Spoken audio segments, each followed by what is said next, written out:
И етнокомбинираната гимнастика е микс от абсолютно всеки стил.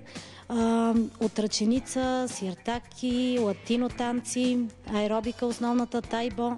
Миксираме и музиката, и комбинациите. Всеки път е по-различна от предишния път. Разнообразна, хората се веселят, танцуват и оправят телата си. Защо си го кръстила етнокомбинирана гимнастика? Защото от българския фолк, гръцко, сръбско, абсолютно всички песни на Балканите и народите.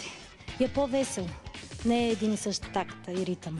Гимнастика за абсолютно всяка възраст. Имаме и на 4 години дечица, където идват с майките си. Трето поколение тренират при нас. И от мънички се учат на спорт, както и трябва в България.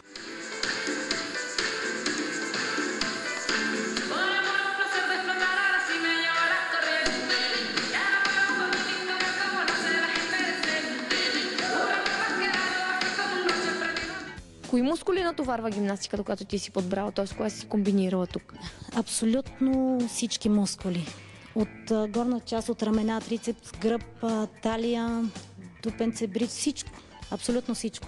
Изтъняване на прасец, значи от ръченичката се изтънява и оформа прасеца от всеки ъгъл.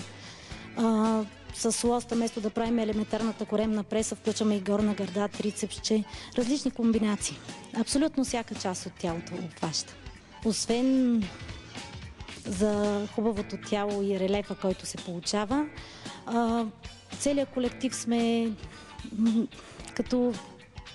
сме си колектив.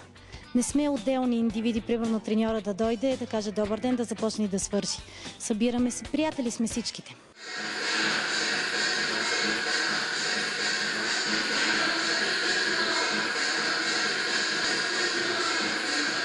Първия път, като дойдат при мене, ме гледат много странно, като пусна българска музика, особено фолк. И или остават при мене, или сърдити си тръгват. Едно от двете.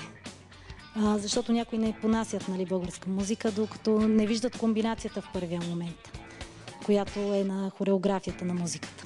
Само жени ли идват при теб? Не, има и мъже. Футболистчета, отгребането идват. Мъже, даже колегите са по тайбо инструктори повечето в цял свят. Трябва да се престрашат и мъжете да влизат при нас.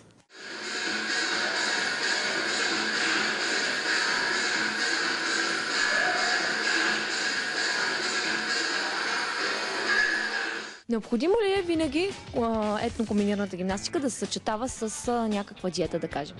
Не. Хората не трябва да гладуват, а трябва да тренират. И за да имат сили за тази тренировка, защото е по-силова, трябва да се хранат нормално, но не да прекаляват. Какво трябва да прави една жена, за да изглежда добре? И да полага грижи за себе си, не само маникюра и косата, а трябва да тренира. Какъвто и да е спорт, просто трябва да залага на тялото, защото то ни кара да сме силни и ни дава самочувствие.